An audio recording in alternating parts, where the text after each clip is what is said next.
Шет аудандық балалар кітапханасының кітапханашысы Сезімхан Жанеркенің құрастыруымен алтын кітап ертегісі.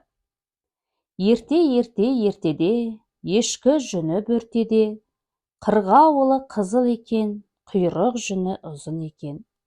Ертегі бір заманда таңға жайып мекенде, Асылбек деген білім қуған бозбала өмір сүріпті.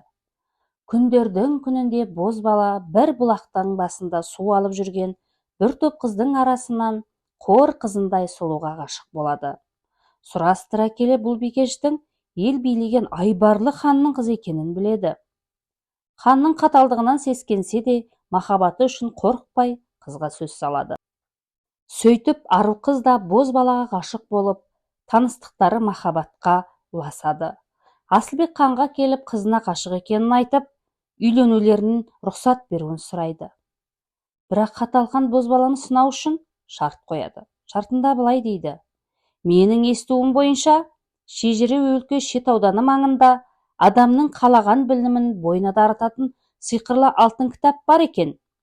Сол кітапты маған тауып әкеліп берсең, қызыма үйленуге рұқсатымды беремін, дейді. Бұл шартты естіген бозбала қиналып, тосырап қалады. Үрейленіп қиналса да махаббаты үшін алып келуге уәде береді. Сөйтіп, ата-анасымен, ағайын туыстарымен қоштасып, алыс сапарға жол тартады. Асу-асу белдерден, ойлы-қырлы таулармен, шөл даламен жүріп, кітапты іздейді. Келе жатып, сол бір шет өңірі маңайында, Аюлы тауында ақырған аюға жолығады. Аю адам баласын бас салып ұстап алып жемекші болады.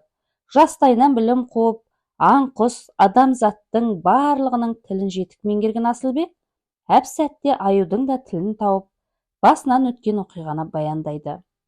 Аю адамға жаны ашып, жол көрсетіп, бағыт беріп жібереді. Бозбала аю көрсеткен жолмен жүре-жүре Нұра өзеніне келіп тіреледі.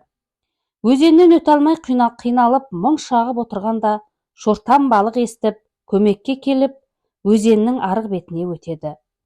Жүре-жүре ақыры Ақсу аюлы елді мекеніне жетеді. Сол мекенде мекендеген адамдардан сұрай келе, іздеген алтын кітап балалар кітапханасында екенін біледі. Бірден сол жерге бас бұрады. Балалар кітапханасына келсе, жүзі жылы, бір апай қарсы алады. Бозбала басынан өткенін баяндап береді. Әңгімені тыңдап, апай Асылбектің білімпаздығына, адал махаббатына тәнті болып кітапты береді. Алтын кітапты Асылбек ханға табыстайды. Батылдығымен ер мінезіне сүйсінген хан ару қызбен Асылбекке рұқсатын беріп, ұлан-асыр той жасайды. Той үстінде сол баяғы алтын кітапты 2 жасқа той сыйы ретінде табыстайды. Жастардың қуанышында шек болмайды. Сөйтіп 2 жас ұзақта ғұмырлы өмір кешіп